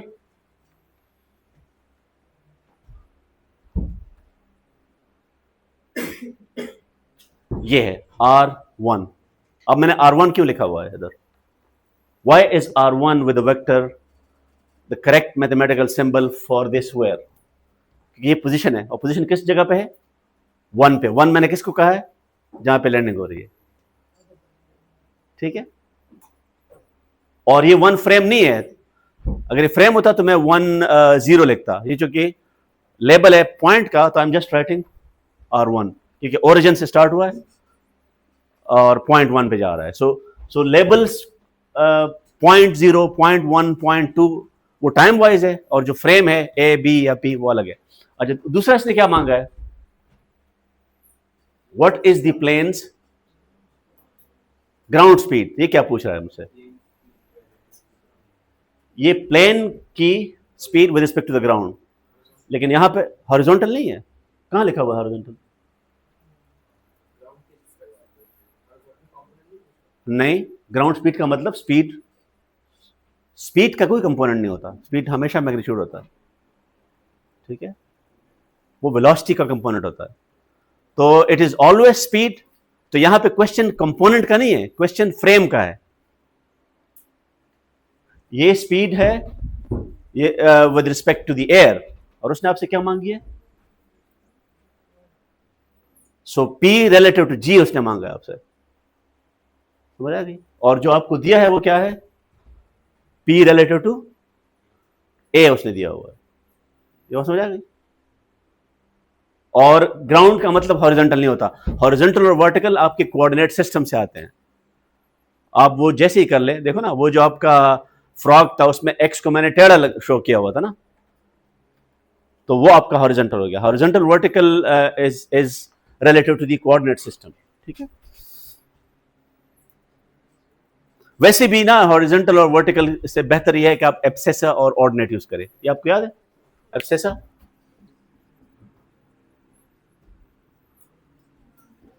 और ऑर्डिनेट, ठीक है? अच्छा ये सारा हो गया। अब इसमें जो चीज नोट करने वाली है वो क्या है? मैंने ये आपका वेक्टर, ये वही है जिस तरह माउस और बेल्ट वाला है, ठीक है? राइट द फुल वेक्टर, क्योंकि वेक्टर आप नहीं लिखेंगे, आपको नहीं पता होगा डायरेक्शन क्या आ रही है, ठीक है? Always start with the vector equation. Vector equation जब आपने लिख दी है तो ग्राउंड स्पीड आप यहां से कंप्यूट कर देंगे, ठीक है? And pay attention to the number of significant figures, वो आपको ऑलरेडी मैं बता चुका हूं, बार बार नहीं बताऊंगा। अब चूंकि अच्छा, अब यहां पे मुझे स्पीड चाहिए, तो यहां पे आप कहेंगे कि मुझे एंगल क्यों चाहिए? उसने तो मुझसे सिर्फ स्पीड मांगा है, तो can you guess why am I still computing the angle? ये एंगल मुझे देखो ना, वेलोसिटी और पोजीशन का एंगल एक ही होगा ना। जब आप मूव कर रहे हैं तो जो एंगल वेलोसिटी का होगा वही, जो डायरेक्शन वेलोसिटी का होगा वही डायरेक्शन डिस्प्लेसमेंट का भी होगा, क्योंकि दोनों में क्या फर्क है, ठीक है? दिस इज वेलोसिटी, तो डेल्टा टी तो स्केलर है ना, जो direction of the displacement is the same as direction of. सो अगर मैं यहां पे इसका एंगल कंप्यूट कर दूं, that will be the same angle which I will use for the position r1। ये बात समझ आ रही है?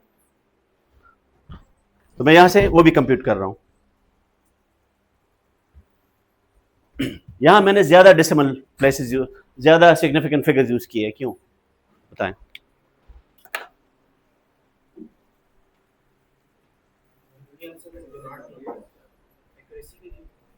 नहीं, वाई आई मीन ये 1 2 3 कहां से आ गए? यहां पे तो आपके पास 0.60 है ना, 2 है ना, 2 है, तो 3 कैसे आ गए?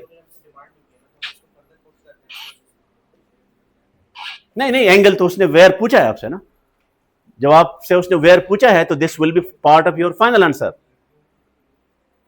तो फाइनल आंसर में मैं एक डिजिट एक्स्ट्रा क्यों लगा रहा हूं? आपने चीज समझनी है इधर गौर से। यहां पे कुछ नंबर्स फ्लोटिंग पॉइंट है और कुछ इंटीजर्स हैं, और इंटीजर एग्जैक्ट होते हैं। तो यहां पे जो 1 और 10 है, ये उस तरह नहीं है जो पिछले क्वेश्चन में था। पिछले क्वेश्चन में वो 0.0 मैंने उसके साथ क्यों लगाया हुआ था? क्योंकि वो एग्जैक्ट वैल्यू, ये एग्जैक्ट है। क्यों? क्योंकि ये आई और जे के साथ जो 10 और 1 आया है, ये एग्जैक्ट नंबर से आया है। 50 और 500 they are exact numbers. So this 1 and this 10 they are exact values. Exact values का जब मैं आर्कटेंजर कैलकुलेट करूंगा तो मेरी मर्जी है मैं जितने सिग्निफिकेंट फिगर्स यूज करूं। कैलकुलेटर मुझे जो मर्जी है देता रहे। ये तो शुक्र है मैंने 3 लिखे, मैं 5 भी लिख सकता हूं, समझ आ गई? क्योंकि there is no nothing which is stopping me from using more significant figures. ये बात समझ आ रही है? This is very different from what I was doing there. ये मैं आपको सिर्फ दिखाना चाहता हूं। यहां पे that is why I was against writing 33/18, क्योंकि that would give you a false sense of accuracy which is not there, ठीक है?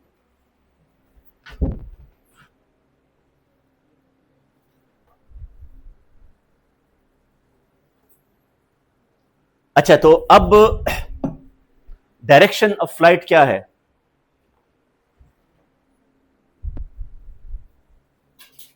अच्छा, यहां पे जो एंगल है, आपने अगर मैं ये छुपा दूं तो is this enough to say theta equals to this?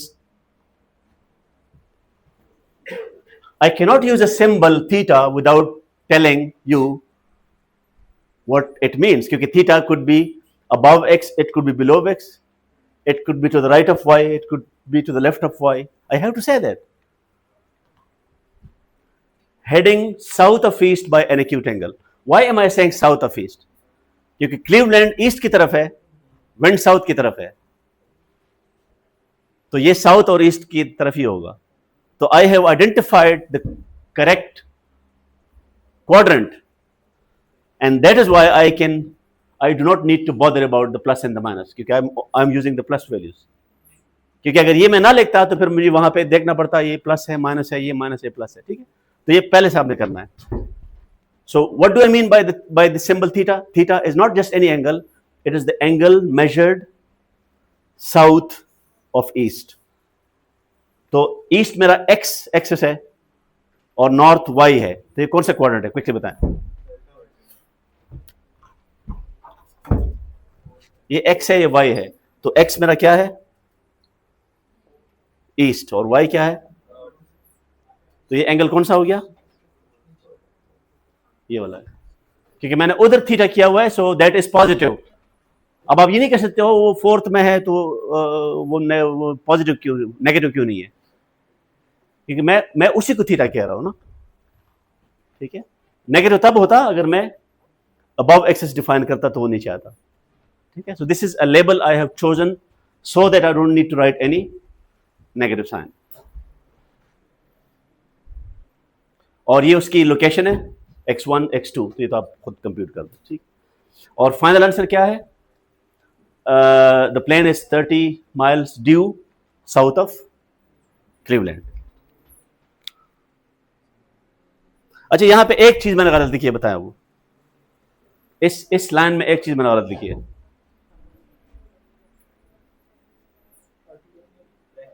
नहीं, ड्यू वर्ड आप यूज करते हैं जब वेलोसिटी आप मेंशन कर रहे हो.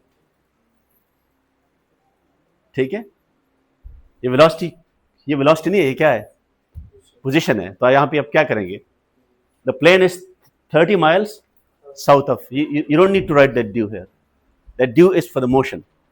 ठीक है. अच्छा, पार्ट 2 में वो आपसे ये पूछ रहा है कि एक दूसरा पायलट है, वो जरा केयरफुल है और उसको पता है कि विंड जो है ना वो उस तरफ जा रही है, तो वो चाहता है कि वो सीधा क्लीवलैंड पहुंचे, तो उसको क्या, कौन सी डायरेक्शन उसको पिक करनी है. Right, yeah. A wiser pilot flying to from Chicago to Cleveland on the same day plots a course that will take her directly to Cleveland, right? In which direction? अब यहाँ पे उसने सिर्फ direction पूछा है, ना पोजीशन वेक्टर मांगा है आपसे, ना वेलोसिटी मांगी है, ना स्पीड मांगा है. क्या मांगा है सिर्फ? तो आपका अननोन क्या होना चाहिए, VPG and only the unit vector. You are only supposed to calculate the unit vector. ठीक है, उसने डायरेक्शन मांगी है आपसे, you don't need to compute the magnitude. ठीक है. और दूसरा,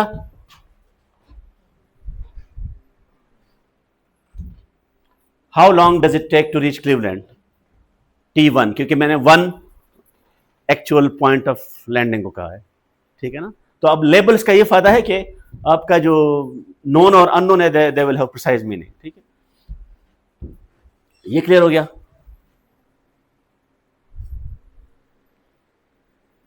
ये मैंने किस क्वेश्चन में लिखा है,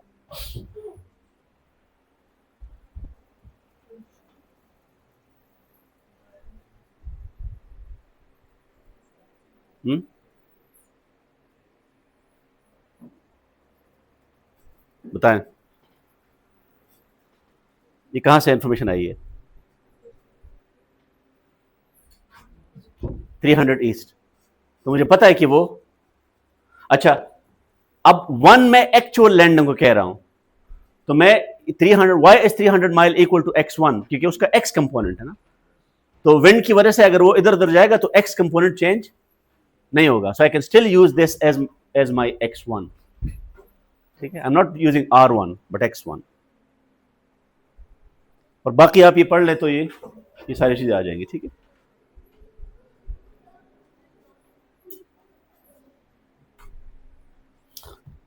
सो ये आपका वो पहला पायलट है जो विंड की वजह से इधर पहुंच गया. ठीक है, और दूसरा पायलट क्या है, उसको पता है, तो उसने डायरेक्शन उधर पकड़ लिया और वो ये थीटा आपने कंप्यूट करना है, ठीक है। और अगेन यू हैव टू से नॉर्थ ऑफ ईस्ट, या so this theta will B north of east, और वहां पे वो मैंने जरूर लिखा होगा कहीं ना कहीं पे।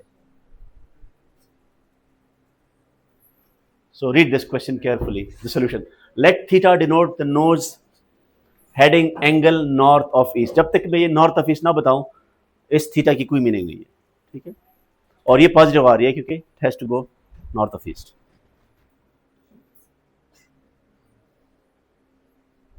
ओके, अब नेक्स्ट जो हमारा टॉपिक है वो है सर्कुलर मोशन, ठीक है। हाँ,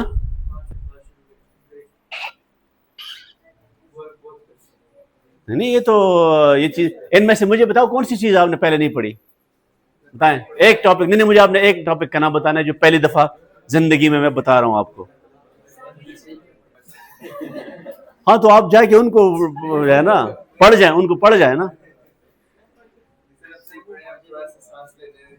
आपको आपको मुझे इतना गुस्सा आ रहा है आप पे नहीं, स्कूल्स पे। मेरे बच्चे स्कूल्स में हैं और उन्होंने जो बुक्स बताए हैं वो बुक्स मार्केट में अवेलेबल ही नहीं है। तो अब मैंने ईमेल लिखी है प्रिंसिपल को, मैंने कहा ये बुक अवेलेबल नहीं है। तो उसने टीचर से पूछा है, टीचर ने पता है क्या जवाब दिया है कि मेरे नोट्स है ना। तो अब मेरा बेटा नोट्स से पढ़ेगा, जस्ट इमेजिन। मैंने कहा बुक चाहिए मुझे, और ना मैं स्कूल चेंज कर रहा हूँ, ठीक है ना। तो अब मैं उसको कल तक टाइम चाहिए। मैंने कहा बुक या बुक चेंज करो या मुझे अरेंज करके दे दो। ये कोई ड्रामा बना हुआ है, मतलब बुक्स के बगैर कौन सी मैथ होती है, मुझे बताएं। तो वो नोट्स उसने कहीं ना कहीं से कॉपी किए होंगे खुद रट्टा मार के, और वो चाहते हैं कि मेरा बेटा भी उसी से जो है रट्टा मारे। That is not going to happen, ठीक है। And I am not letting you do that either. इधर आ जाएं। और ये ब्रेक्स है ना, आपको मिलेगी जब आप मेरी एज पे आ जाएंगे। इस एज में कोई ब्रेक्स नहीं होंगे, ठीक है। अच्छा अब मुझे बताए what do you mean by uniform here. बस सर्कुलर तो बता दिया, यूनिफॉर्म का क्या मतलब हो गया कि क्या कांस्टेंट होगी, स्पीड कांस्टेंट होगी। तो इसका मतलब यह है कि अगर वेक्टर आप वेक्टर की बात कर रहे हैं तो only the direction is allowed to change, ठीक है। अब ये बड़ा इंटरेस्टिंग है ना कि अगर मैं यहां पे लिख दूं velocity vector, right, velocity vector of an object moving in a circle, listen carefully, with constant speed. So can I write any vector as a product of the magnitude and the unit vector, right? तो इसका मैं यहां पे dot लगा रहा हूं। Dot वो scalar product नहीं है, सिर्फ मल्टीप्लिकेशन है, ठीक है। ये इसका क्या हो जाएगा, स्पीड हो जाएगा, और ये क्या होगा बताएं।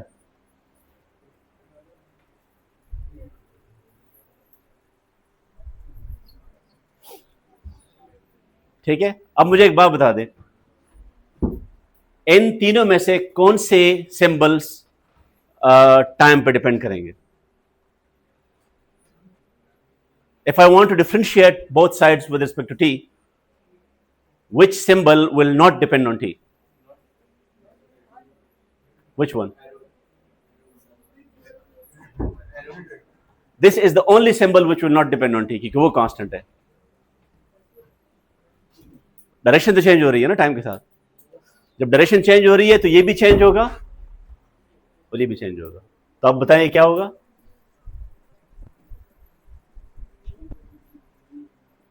क्या हो जाएगा,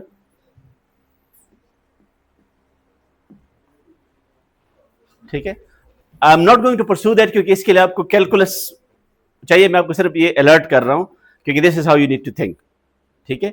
अगर ये स्ट्रेट लाइन मोशन होती, सर्कुलर ना होती, तो फिर क्या होता, इसी का फिर कौन सा टाइम पे डिपेंड ना करता। If it was a motion in one direction, the unit vector would stay constant with respect to time, और फिर यही क्या होता,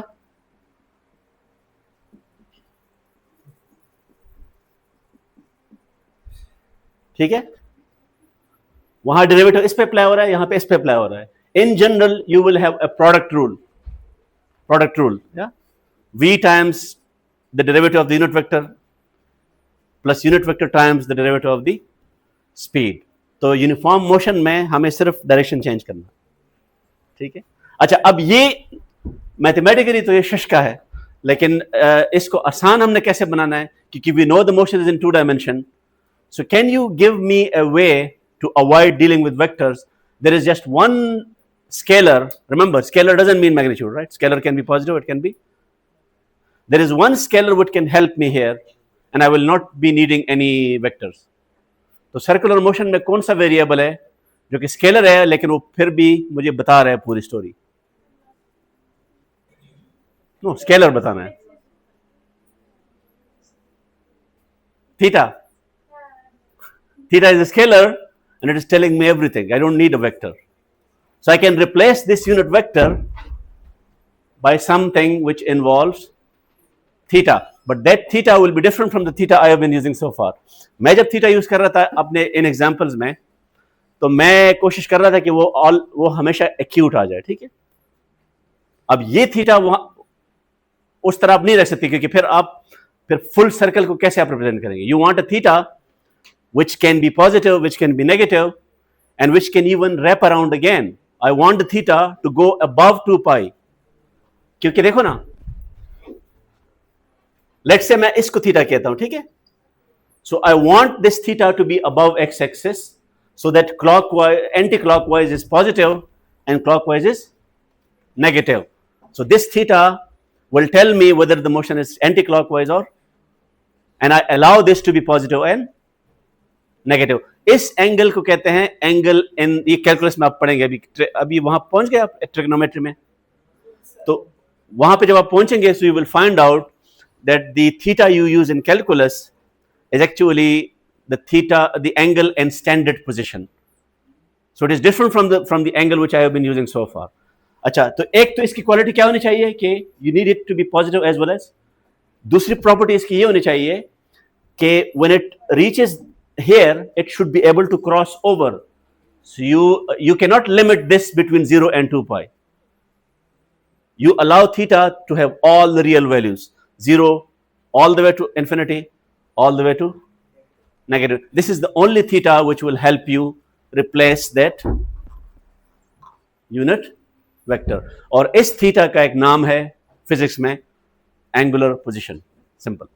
It's called angular position. Don't call it angle, you call it angular position. So ये vectors हैं, ये आपका position है, so on and so forth. और जो जितना टाइम इसको एक रोटेशन में लगता है उसको हम टाइम पीरियड कहेंगे, time period, and we just call it label it as t. And you know one circumference needs one period. So if I divide this by this, which is 2 pi r divided by t, I can give it a name. और ये नाम क्या होगा इसका? It will be the speed. Can it be negative?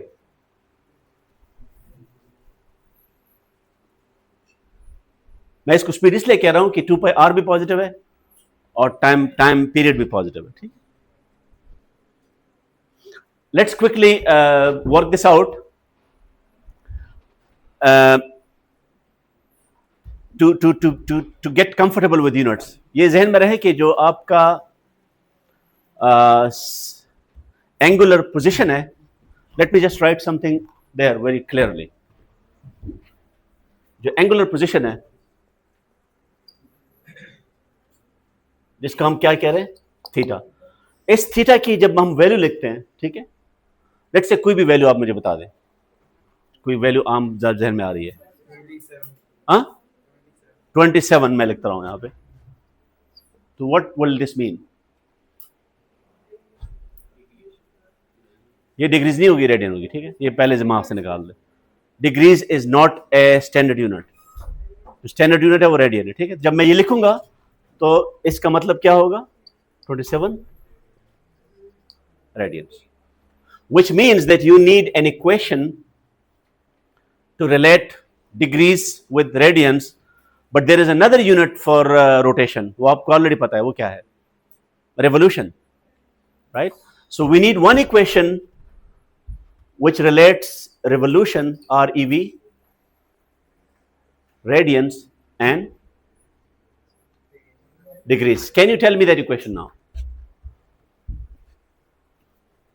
Equal, equal, and let's start with 1 ReV. ReV is the standard symbol for revolution. ठीक है, तो इधर क्या होगा? 2 पाई के साथ मैं रेडियन लिखो या ना लिखो, डजेंट मैटर. ठीक है, आप चाहें तो लिख दे, चाहे ना लिखे, both will be the same thing. लेकिन यहां पे आप इसको मैं ऐसे नहीं छोड़ सकता. ठीक है ना, डिग्री डिग्री होते हैं, चाहे वो असली हो चाहे नकली. ठीक, वो याद है आपको? आप पैदा भी नहीं हुए थे जब ये डायलॉग किसी ने मारा था. Does anybody know that? आपको याद है? अच्छा, वो तो आप ये कौन सी जनरेशन है? नहीं, ईयर ऑफ बर्थ आप लोगों का क्या है एवरेज? ठीक है, ठीक है, तो you are on this planet. ठीक है, ये आपने ध्यान में रखना है. ठीक है, अब a 4 centimeter diameter is, you need to pay attention to this. ठीक है, क्योंकि ये बार बार आएगा और क्वेश्चन में अगर आपने इसको नहीं समझा तो you will get it wrong. So a 4 centimeter diameter crankshaft turns at 2400 rpm, which is revolutions per minute. ये कौन सी क्वांटिटी आपको दी गई है, मुझे बताएं. इसका नाम क्या होगा? पहले ये बताइए, 4 सेंटीमीटर क्या है? तो ये क्या हो जाएगा? अच्छा, instead of writing diameter I would like to write R here because I know it's double. या तो आर क्या हो जाएगा जरा? 2.0 centimetre. This is a quick way of writing it down. ठीक है, और मुझे ये बताएं 2400 आरपीएम क्या है? ये किस चीज का यूनिट है?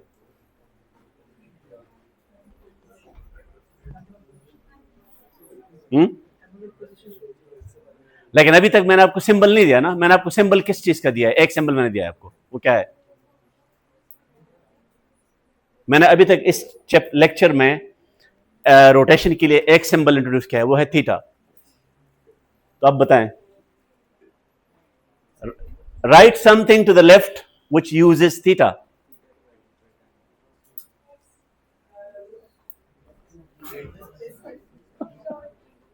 Theta dot.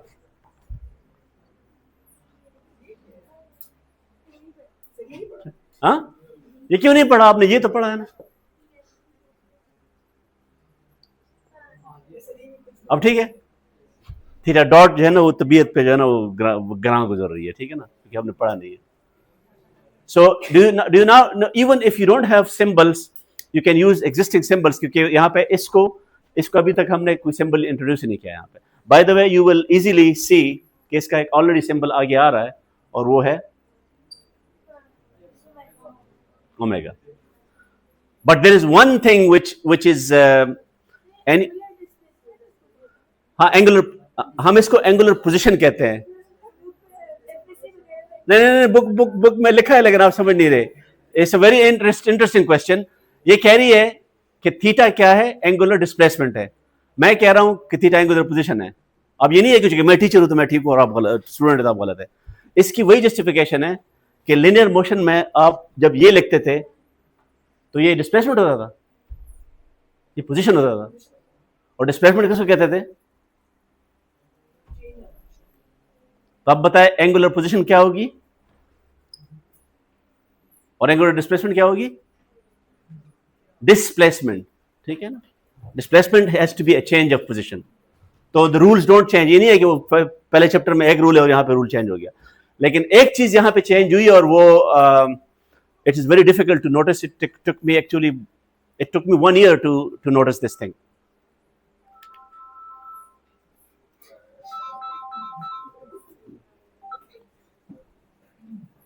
ओके, अभी जो कन्वेंशन हम यूज कर रहे हैं ना, मैं यहां पे अभी लिख रहा हूं वेलोसिटी. ठीक है, तो ये क्या हो जाएगा? वेलोसिटी. ये क्या हो जाएगा? ये वेलोसिटी नहीं है, ये मैग्नीट्यूड भी नहीं है, कंपोनेंट्स है ये. सो ये क्या है? and they are scalars, they can be negative and positive. And when I just write v, it means the speed, the magnitude. This convention is applicable to all quantities in linear motion, yeah, r, v, a. Unfortunately, this author is not using that convention for angular quantities. अगर वो convention यहां मैं लगाऊं तो उस हिसाब से theta और ओमेगा दोनों मैग्नीट्यूड्स होने चाहिए थे, क्योंकि इसके नीचे एक्स या वाई नहीं लिखा हुआ. ये बात समझ आ रही?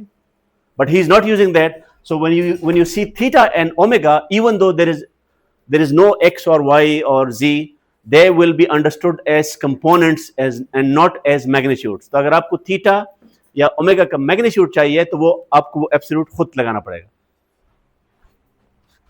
So this will be the magnitude of the angular position, क्योंकि theta we know can be positive as well as. And अगर मुझे angular speed चाहिए तो angular speed omega नहीं होगा बल्कि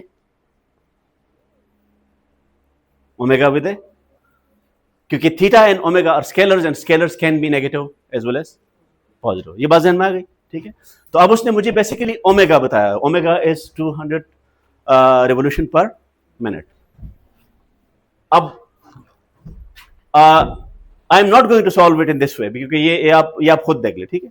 I am going to solve it in a way which will open new avenues for other questions. So let's see what are we asked to do. So अब मैंने इसका symbol लिख दिया, ठीक है? R equal 2.0 centimetre. इसका मैंने लिख दिया. What is the speed of a point on the surface of the crankshaft? Surface का होता है कि जीरो से R, ठीक है? ये 0 है, ये R है आपका, और इस जगह पे क्या पूछ रहा है वो आपसे? Speed of A point. तो पहले आप मुझे ये बताएं कि उसने आपसे क्या मांगा है.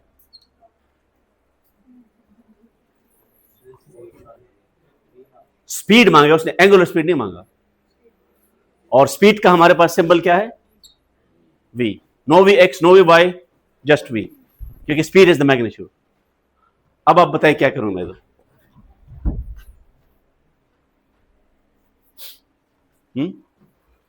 स्पीड का फॉर्मूला हमें पता है ना? Angular distance divided by time. तो टाइम कितना है?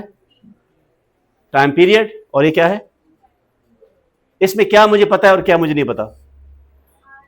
आई know R, so I need to work out T.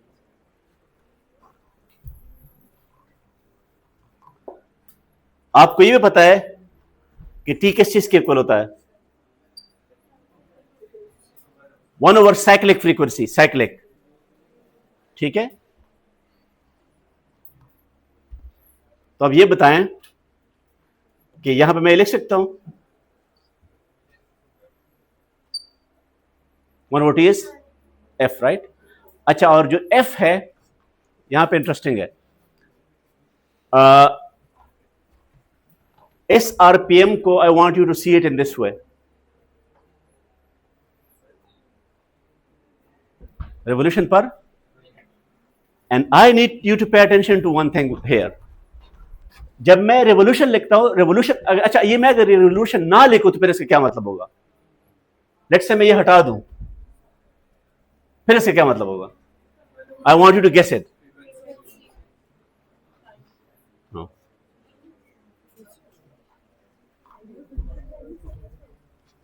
आपने यहां से मीनिंग उठानी है. ये एंगुलर पोजीशन के ऊपर कंप्यूटर, और एंगुलर पोजीशन का यूनिट क्या होता है? जब आप यूनिट नहीं लिखते वो रेडियन होता है. जब आप एंगल का यूनिट नहीं लिखते तो फिर ये क्या होगा? ये आपने दिमाग में बात बिठानी है. जब भी एंगल, तो उसने 1 RV इसलिए लिखा है क्योंकि वहां पे 2 यूनिट्स है, एक डिग्रीज है, एक रिवोल्यूशन है, और एक रेडियन है. वो नहीं चाहता कि आप इससे रेडियन मतलब लें.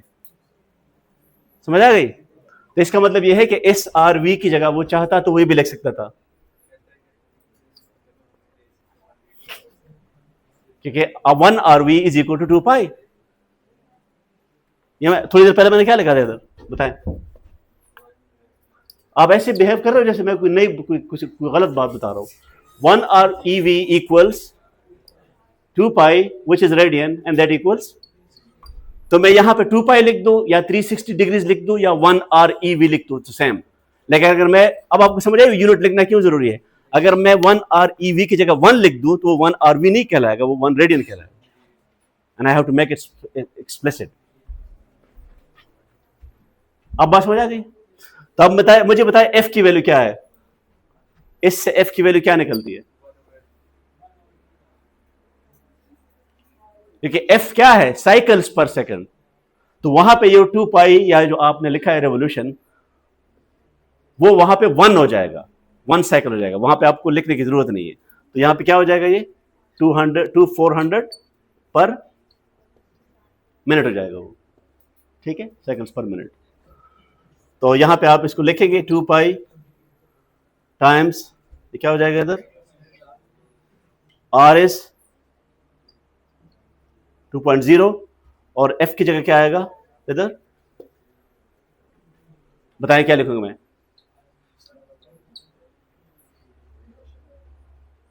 अगर मैं यहां पे आर ई वी लिखूंगा तो फिर ये ओमेगा की वैल्यू होगी, समझ आ गई। मैं आर ई वी की जगह क्या लिख रहा हूं, 1 लिख रहा हूं, क्योंकि ये साइकिल है, यहां पे मुझे साइकिल्स चाहिए। और अब यहां पे, अब मुझे यहां पे मिनट्स को सेकंड में कन्वर्ट करना है, सेंटीमीटर को मिनट में कन्वर्ट करना है, वाकई आप खुद कर ले, ठीक है।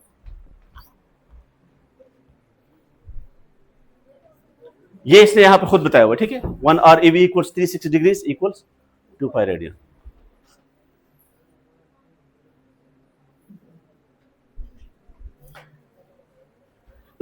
S equals r theta, you already know it, and this you can only use when theta is in radians. And if you want, अब ये क्या होगा, आप बताएं बेटा, क्या नाम है आपका? हाँ, नहीं आपका नाम पूछ रहा हूं मैं। अच्छा, क्योंकि मेरा ख्याल था कि आपका नाम एंगुलर पोजीशन है। आप, ये है डिस्प्लेसमेंट, ठीक है, ये डिस्प्लेसमेंट है और ये पोजीशन है, angular position, angular displacement. So when you divide this by delta T, you will get the average, क्योंकि it's between 2 points. But if you take the limit delta t approaches 0, तो फिर ये instantaneous हो जाएगा, instantaneous angular velocity. अच्छा, अब यहां पे एक चीज आपको याद करनी पड़ेगी, क्योंकि थीटा को हमने जिस तरह कोऑर्डिनेट सिस्टम में एक्स वाई आप जब एक दफा सेट करते हैं तो पॉजिटिव नेगेटिव उधर से आ जाते हैं ना। अब अगर यहां पे आपने थीटा को डिफाइन कर दिया एक दफा कि थीटा हमेशा एक्स से ऊपर होगा, तो counter clockwise will always be your positive direction. तो अब अगर ओमेगा की वैल्यू पॉजिटिव है तो उसका क्या मतलब है कि वो, क्योंकि वो it is actually moving counterclockwise, and if omega is negative, so now you have a meaning for omega positive and omega negative. अच्छा, अब मुझे एक बात बताएं कि ये जो क्वेश्चन है, it is something you can easily write down. Replace the final linear position with final angular position, initial angular position, angular velocity and time. तो ये बेसिकली वही है, v F equals we I plus, sorry नहीं, R F equals are I plus we delta t. तो we की जगह omega आ रहा है और आर की जगह थीटा आ रहा है। This is your first equation. ये ग्राफ आप खुद कर ले, ठीक है, ये आसान है। अटेंडेंस में तो बहुत टाइम है। अच्छा, अब मुझे ये बताए ये इक्वेशन इसने कैसे लिखा है, मैंने तो ये लिखा हुआ था। So how do you relate this with that. अब देखो ना, यहां पे मैंने एब्सोल्यूट यूज नहीं किया, उधर वो एब्सोल्यूट क्यों यूज कर रहा है। I need you to figure this out. In other words, क्योंकि यहां पे आपको पता है कि यूनिफॉर्म, ये चैप्टर यूनिफॉर्म मोशन का है ना, तो मैं अगर चाहूं तो मैं एस डेल्टा थीटा को ये भी कर सकता हूं, क्योंकि मुझे पता है कि एवरेज और इंस्टेंटेनियस दोनों क्या होंगे, सेम होंगे जब वो यूनिफॉर्म होगा, कांस्टेंट वेलोसिटी होगी। अब मुझे बताए इसमें मैंने एब्सोल्यूट वैल्यू यूज नहीं की है, वो यहां पे क्यों यूज कर रहा है, फिगर इट आउट।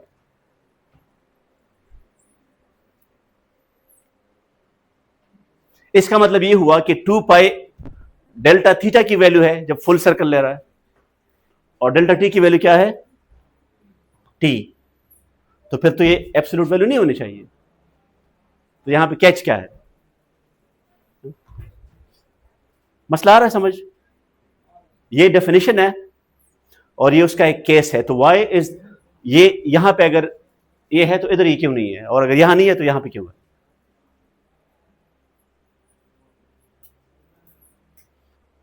आप एक चीज नोट करें कि delta t will always be positive, क्योंकि always go from present to future, right?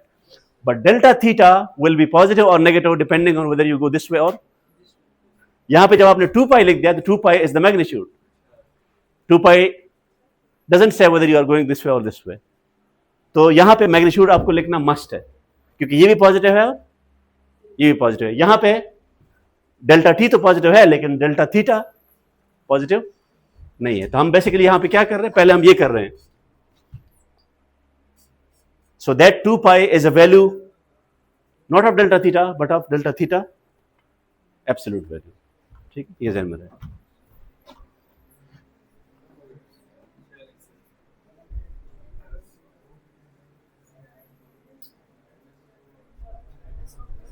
चलो फिर ये नेक्स्ट,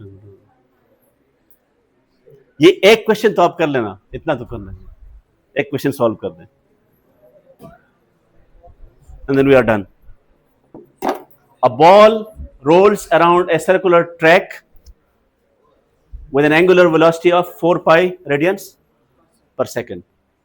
तो ये किस चीज की वैल्यू हो गई बताएं?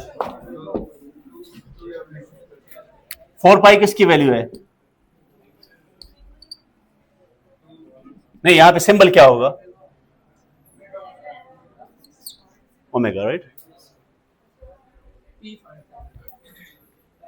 What is the period of the motion? नहीं, पीरियड ये है ना, तो पहले इक्वेशन लिखिए, इसका इक्वेशन क्या होगा?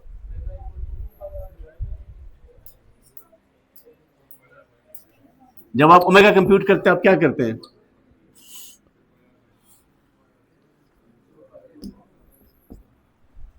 ये करते हैं ना, अब यहां से इसको सॉल्व करते हैं।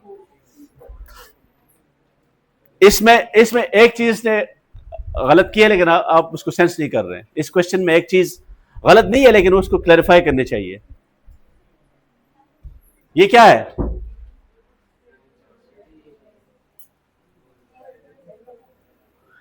ये पॉजिटिव वैल्यू है ना, तो बेसिकली यहां पे आप वो कोऑर्डिनेट एक्सिस पहले सेट करेंगे, फिर आप ये, अगर आपने कोऑर्डिनेट एक्सिस सेट नहीं किया तो this is the speed, this is not the velocity. Velocity आप इसको तब कह सकते हैं जब आपने एक्स वाई सेट किया हो, तभी तो आपको ये जरूरत पड़ती है ना। So when it is not clear what is the coordinate axis, it should be angular speed. ठीक है।